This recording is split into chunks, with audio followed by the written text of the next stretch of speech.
तो हाँ, पिछले चैप्टर में हमने देखा था कि ये हरामी लोना जो कि सिस्टर चूचू को देखकर पिघल गया होता है और वो सिस्टर चूचू को देखकर बोला था कि यार सच में ये लड़की काफी प्योर है और इसके साथ में एंजॉय करने में और भी मजा आएगा। और अब आगे और इस एपिसोड के स्टार्टिंग में हम डिमोनिक कल्टीवेटर को देखते हैं जो कि सिस्टर चूचू से बोलता है कि सच में तुम्हें एक स्पेशल ओमेन हो, तुम्हें मुझसे डर नहीं लग रहा है। जिस पर सिस्टर चूचू बोलती है कि जब मुझे पता है कि कोई मुझे बचा लेगा तो मुझे डरने की क्या जरूरत है। जिस पर डिमोनिक कल्टीवेटर बोलता है कि क्या वो बच्चा, और फिर वो जोर जोर से हंसने लगता है। जिसके बाद वो बोलता है कि वो सिर्फ अपने रेडियंट स्टेज के सेकंड ईयर का कल्टीवेटर है और तुम उसके सपने देख रही हो और तुम उसे भूल ही जाओ। और जिस पर सिस्टर चूचू जो कि उस डिमोनिक कल्टीवेटर से बोलती है कि शायद तुम उसको अच्छी तरह से नहीं जानते जितना मैं जानती हूँ, क्योंकि वो अपने वर्ड से कभी भी पीछे नहीं हटता। और इधर हम यंग मास्टर को देखते हैं जो कि सोच रहा होता कि आखिर वो किसके बारे में बात कर रही है। और इधर हम डिमोनिक कल्टीवेटर को देखते हैं जो कि अपने जीव को फेरते हुए सिस्टर चूचू को देखते हुए बोलता कि सच में तुम्हारा एंजल फेस, तुम सच में काफी खूबसूरत लगती हो, मैं अपने आप को और भी नहीं रोक सकता। और जिसके बाद वो सिस्टर चूचू के मुंह को छूते हुए बोलता है कि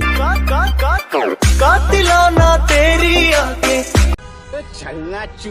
और जिसके बाद चोमुचा सर्कल का डिमोनिक कल्टीवेटर जो कि सिस्टर चूचू से बोलता है कि तुम टेंशन मत लो, मैं उस बच्चे नोबडी की तरह तुमको कभी भी इतना सख्त नहीं करूंगा और वहीं पे मैं तुम्हें हमेशा के लिए अपनी तरफ रख लूंगा। और इधर डिमोनिक कल्टीवेटर की बात सुनने के बाद जिंग मास्टर जो कि काफी गुस्सा हो जाते हैं और उस डिमोनिक कल्टीवेटर को चिल्लाते हुए बोलते हैं कि आखिर तुम्हारी हिम्मत कैसे हुई कि तुम्हारे जूनियर सिस्टर के पास में जाकर उसे इस तरह की बातें बोल सकते हो। और यंग मास्टर की इस बात से डिमोनिक कल्टीवेटर काफी गुस्सा हो जाता है, उसे अपने हाथों से अटैक करता है। और डिमोनिक कल्टीवेटर के इस अटैक के कारण हम देखते हैं कि यंग मास्टर जो कि एक दीवार से जाकर टकराते हैं और डिमोनिक कल्टीवेटर जो कि घूर कर यंग मास्टर की तरफ देखता रहे उससे बोलता है कि बच्चे देखो, मैं तुम्हें फन के लिए जाने दे रहा हूँ और आखिर मेरे और इस वुमेन के बीच में तुम्हारी बोलने की हिम्मत कैसे हुई। और जिसके बाद डिमोनिक कल्टीवेटर जो कि सिस्टर चूचू से बोलता कि देखो डार्लिंग, मैं तुम्हें फोर्स नहीं करूंगा। और जिसके बाद डिमोनिक कल्टीवेटर जो कि अपने उंगली पर यिन और यांग एनर्जी को एक्टिवेट करता है और वो जो कि हंसते हुए बोलता है कि मैं तुम्हें फोर्स नहीं करूंगा, लेकिन तुम खुद ही मेरे सामने भीख मांगोगी। और उस डिमोनिक कल्टीवेटर के हाथ में यिन और यांग की फ्लेम को देखकर ये लोग काफी शौक हो जाते हैं। और तभी ये वेनेबल जो कि चिल्लाते हुए बोलता कि अपने इनर पीस को मेडिटेट करो और इस फ्लेम को अपने आप पर हावी मत होने दो, क्योंकि ये सबसे रेयर डिमोनिक फ्लेम है, यिन यांग यूनियन फ्लेम, जो कि यिन और यांग को कंट्रोल कर सकता है और जिससे तुम इस काम के लिए कंट्रोल हो जाओगी। और उन्होंने यंग मास्टर पर इस फ्लेम का उपयोग किया जिससे वो डिमोनिक बन जाए। और इधर हम रुहुआ को देखते हैं जिसकी बॉडी पर कंट्रोल हो रही होती है और जिस पर डिमोनिक कल्टीवेटर जो कि सिस्टर चूचू से बोलता है कि तुम देख ही सकती हो, वो लोग भी अपने आप को मदद नहीं कर सकते, लेकिन तुम तो जो कि फ्लेम के फ्रंट पर हो और तुम तो इससे ज्यादा इफेक्ट कर जाओगी और तुम जल्दी एक पवित्र महिला से एक अपवित्र बन जाओगी और ये हमारी अच्छी रात के लिए परफेक्ट है। लेकिन डिमोनिक कल्टीवेटर ये देखकर काफी शौक होता है कि सिस्टर चूचू जो कि उसकी फ्लेम से इफेक्ट नहीं हुई होती है और सिस्टर चूचू जो कि अभी भी काफी शांत अपनी मेडिटेट कर रही होती है। डिमोनिक कल्टीवेटर बोलता है कि इम्पोसर ऐसा नहीं हो सकता है, इसका मतलब तुम्हारे पास अवॉइड स्पीड फिजिक है और इस अवॉइड स्पीड फिजिक को कई हजारों सालों में सिर्फ एक के ही पास होती है, ये काफी रेयर होती है और ये सारे एनर्जी को अवॉइड कर सकता है और ये अर्थ पर सबसे अच्छा कोल्ड ड्रॉन है। और दूसरे शब्दों में कहा जाए तो ये इन और यांग को एडजस्ट करके सबसे डिफिकल्ट डुअल कल्टीवेशन आर्ट को काफी आसानी से कल्टीवेट करने में मदद कर सकता है, जो सच में एक गोट लैक डुअल डाउ कॉम्बिनियन है और सच में ये तो एक 24 कैरेट का प्योर गोल्ड है। और जिसके बाद वो डिमोनिक कल्टीवेटर जो कि सिस्टर चूचू को जमीन पर पटक देता है और उसे जबरदस्ती करने लगता है और चिल्लाते हुए बोलता है कि मैं तुम्हारे साथ पूरी जिंदगी डुअल कल्टीवेट करूंगा और तुम मुझे नई ऊंचाइयों पर यिन यांग यूनियन फ्लेम के अपने कंट्रोल में सुधार करने में मदद करेगी और जिससे मैं किंग गुई से फाइट कर सकता हूँ। और इस पर सिस्टर चूचू जो कि डिमोनिक कल्टीवेटर से बोलती कि कमीने, तुमने तो कहा था कि तुम मुझ पर फोर्स का यूज नहीं करोगे। और जिस पर डिमोनिक कल्टीवेटर एक क्रीपी सा स्माइल देते हुए सिस्टर चूचू से बोलता है कि देखो यहाँ पर सब कुछ बदल गया, मैं पहले तुम्हारा दिल चाहता था लेकिन अब मैं तुम्हारी सिर्फ बॉडी ही चाहता हूँ, कम ऑन बेबी, अब तो इतने नखरे भी नहीं करो। लेकिन तभी हमारी हीरोइन जो कि अपने हीरो के नाम लेकर चिल्लाती है और तभी सिस्टर चूचू की बॉडी से ब्लडी बेबी निकलती है और उस डिमोनिक कल्टीवेटर को दूर करती है और इस वजह से डिमोनिक कल्टीवेटर काफी दूर जाके गिरता है। और इस बात से डिमोनिक कल्टीवेटर काफी गुस्सा हो जाता है और चिल्लाते हुए बोलता है कि नहीं, ऐसा नहीं हो सकता, क्योंकि मैंने तुम्हारे पावर को पहले ही ब्लॉक कर दिया था, तो आखिर ये पावर तुमको कहाँ से मिली। और तभी हमारे हीरो की एंट्री होती है और ज़ुपेन जो कि उस डिमोनिक कल्टीवेटर से बोलता है कि वो नहीं थी जो कि तुम्हें हर्ट किया। ये सुनकर डिमोनिक कल्टीवेटर अपने पीछे देखता है तो उसके सामने ज़ुपेन जो कि खड़ा होता है और इधर हम ज़ुपेन को देखते हैं जो कि अपने ही एटीट्यूड में खड़ा होता है और वो उस डिमोनिक कल्टीवेटर को बोलता है कि अबे गधे, अबे चपड़ गुंजू, वो मैं था। और यहाँ पर ज़ुपेन को देखकर हम देखते हैं कि उसके सेट के जितने भी वेंडेबल्स और उसके लेबर्स होते हैं वो सारे काफी खुश हो जाते हैं, यहाँ तक कि रुहुआ भी। और इधर हम यंग मास्टर को देखते हैं जो कि जुपेन को देखकर वो अपने मन में सोच रहा होता है कि आखिर वो कौन हो सकता है और ये सब लोग उसे अपने सेवियर के रूप में क्यों बोल रहे हैं। और जिसके बाद वो सिस्टर चुचू की तरफ देखता है और सिस्टर चुचू जो कि जुपेन के आने के बाद मुस्कुरा रही होती है और इधर जंग मास्टर जो कि काफी घबरा रहे होते हैं कि वो तो एक ही है। और जिसके बाद जुपेन बोलता है कि मैंने अपने ब्लडी बेबी को क्विंचन के अंदर इनहेट किया था और मैं सच कहूँ तो उसे मैं एक चारा के रूप में यूज किया। ओह, ऐसा लगता है कि तुम्हारे लवी डबी सीन जो कि तुम्हारे नसों के अंदर चला गया है और हमारी ये वाली चैप्टर यहीं पे खत्म होती है। तो ये लो भाई तुम्हारी लंबी चैप्टर, भाई छोटे चैप्टर्स ला रहे तो मैं क्या करूँ यार। खैर अगर आप लोग यहाँ तक आ ही गए हो तो वीडियो को लाइक कर दो, लाइक हम 500 तक है कर दो यार। और अब इस चैप्टर के स्टार्टिंग में हम डिमोनिक कल्टीवेटर को देखते हैं जो कि जुपेन से बोलता है कि तुमने मुझे सिर्फ स्पीड करने और मुझे अलग करने के लिए, इसे मजबूर करने के लिए किया हो, तो तुम मुझे खोजे और इन्हें बचाने के लिए अपने डिमोनिक क्रिएचर का यूज करते हो। और जैसा कि हर कोई यहाँ पर आता है उनकी कल्टीवेशन को सील कर दिया जाता है और आफ्टर अगर तुम मेरे पीछे आते हो जिससे तुम्हारी कल्टीवेशन को सील कर दिया जाएगा, जिसके बाद तुम लड़ भी नहीं पाओगे। और जिस पर जुपेन इस डिमोनिक कल्टीवेटर को बोलता है कि वो क्या बात है, हमें तो एक विनर मिल गया। और जिस पर जुपेन जो कि हंसते हुए उससे बोलता है कि मुझे पता था कि तुम्हारी इस एज में तुम अपने आप में गड़बड़ जरूर करोगे और इसीलिए हमने एक नाटक के रूप में हमने तुम्हारे लिए एक जाल बिछाया और मुझे लगा कि तुमको ज्यादा मारना पसंद नहीं है, सिर्फ दूसरे के साथ करना है और जिसके बाद उसे मारना। और जिस पर डिमोनिक कल्टीवेटर बोलता है कि ग्रेट माइंड जो कि एक तरह से सोचती है और इसमें कोई हैरान करने वाली बात नहीं है कि तुम एक डिमोनिक कल्टीवेटर हो और आखिर तुम्हें कैसे पता चला कि मैं इस तरह में फंस जाऊंगा। और जिस पर जुपेन डिमोनिक कल्टीवेटर से बोलता कि क्या तुम अंधे या बेवकूफ हो और क्या तुम्हें क्यूंचिक को देखकर ये सब पता नहीं चलता। और आखिर उसकी लवली और ब्यूटीफुल कॉम्प्लिकेशन को देखकर आखिर उसके सामने कौन ही रेजिस्ट कर सकता है। और गॉड्स की इस ग्रीन अर्थ पर वो हर मैन जो कि इसे देखकर पिघल जाएगा। और इधर जुपेन की बातें सुनकर सिस्टर चुचू जो कि काफी शर्मा रही होती है। और जिसके बाद में हम डिमोनिक कल्टीवेटर को देखते हैं जो कि काफी गुस्से में जुपेन से बोलता है कि सच में तुम लोगों ने मेरे साथ काफी अच्छे खेली हो और सच में तुम उन रेयर में से आते हो जो कि आज मुझसे मिला है, मैं इस चीज को मानता हूँ, लेकिन अभी तक मुझे एक बात समझ में नहीं आ रही है कि आखिर तुम अरे से कैसे बच गए। और जिस पर जुपेन उस डिमोनिक कल्टीवेटर से बोलता है कि एक 7th ग्रेड का अरे जो कि ये कुछ भी नहीं है, मैं तो 10th ग्रेड का अरे को सेट कर सकता हूँ। और जहाँ तक बात रही होली स्टोन की तो जिसके बाद जुपेन हंसने लगता है, ये सिर्फ तुम्हारे ही मनी बैग में नहीं है। और जिसके बाद में जुपेन जो कि अपने हाथों में होली स्टोन को उछालने लगता है, ये देखकर तीनों वनरेबल जो कि जुपेन के हाथ में होली स्टोन को देखकर काफी शौक हो जाते हैं। और तभी हम डिमोनिक कल्टीवेटर को देखते हैं जो कि हंसते हुए जुपेन से बोलता है कि सच में ये अद्भुत है और वास्तव में लोअर 3 सेक्ट्स में से वो एक डिमोनिक कल्टीवेटर है और हर मोड़ पर नाकाम और मुझे झटका भी मिल गया और यहाँ तक कि मेरे अरे में एक्सपर्ट्स भी हैं और तुम लोअर 3 सेक्ट में सबसे सुपीरियर होगे और इस फील्ड में तुम्हारा ब्रेन काफी अच्छा होगा और सबसे तेज बुद्धि, सबसे चालाक चाले, फिर भी ताकत के बिना कोई भी तुम्हारी मदद नहीं करेगा और तुम्हारा और डिमोनिक क्रिएचर जो कि तुम्हारे लिए कुछ स्पेशल हो सकता है, लेकिन यहाँ तक कि एक इथेरियल स्टेज का एक्सपर्ट भी मेरे सामने कुछ भी नहीं है। और जिसके बाद डिमोनिक कल्टीवेटर जो कि अपने पावर को एक्टिवेट कर देता है और वो हवा में उड़ने लगता है और उसकी बॉडी से काफी ज्यादा एनर्जी रिलीज हो रही होती है। जिसके बाद वो जुपेन से बोलता है कि तुम्हारी इस छोटी सी कल्टीवेशन के साथ में तुम सिर्फ यहाँ से भाग सकते थे, लेकिन फिर भी तुम मेरे लिए यहाँ पर आए और बेवकूफ तुम यहाँ पर सिर्फ मरने के लिए आए हो। और इधर वेनरेबल यांग भी उसकी इसी पावर को देखकर काफी शौक हो गए होते हैं। और जिसके बाद वेनरेबल यांग जो कि बोलते हैं कि एक 5th लेयर का इथेरियल स्टेज एक्सपर्ट। और तभी हम इस एल्डर को देखते हैं जो कि डिमोनिक कल्टीवेटर की इस पावर को देखकर वो भी बोल रहे होते हैं कि इस वर्ल्ड में इस लेवल का कल्टीवेशन काफी रेयर है और ये बच्चा इसके साथ में सिंगल फाइट में इसे नहीं हरा सकता। और तभी हम डिमोनिक कल्टीवेटर को देखते हैं जो कि अपनी यिन और यांग एनर्जी को एक्टिवेट करता है और जिसके बाद वो उन दोनों एनर्जी को कंबाइन करता है। जिसके बाद वो जुपेन को बोलता है कि तो तुम इसे देख सकते हो, इसी को कहते हैं हमारे और तुम्हारे बीच का गेम। और डिमोनिक कल्टीवेटर की पावर को देखकर वेनरेबल यांग जो कि बोल रहे होते हैं कि सच में हम इतनी दूर में फिर भी हमें काफी प्रेशर महसूस हो रही है। और इधर हम डिमोनिक कल्टीवेटर को देखते हैं जो कि जुपेन के सामने अपने फुल पावर को एक्टिवेट करके उड़ रहा होता है और जुपेन जो कि डिमोनिक कल्टीवेटर को देखकर हंसते हुए उससे बोलता है कि ओह तो ये एक डिमोनिक फ्लेम है जिसे यिन यांग यूनियन फ्लेम कहा जाता है। ओह तो तुम इसके बलबूते इतना अहंकारी बनते हो। और इधर जुपेन की बातें सुनने के बाद डिमोनिक कल्टीवेटर भी काफी शौक हो जाता है और वो अपने मन में सोच रहा होता है कि आखिर ये बच्चा मेरी फ्लेम से इफेक्ट क्यों नहीं हो रहा है और ये बच्चा सिर्फ रेटेड स्टेज का कल्टीवेटर है, फिर भी ये मुझे डरा कैसे सकता है। और जैसे कि एक शेर जो कि वाइपर से कैसे मिला, इसके बावजूद की डिफरेंस इतना क्लियर है और मैं ये मानने से इनकार कर देता हूँ कि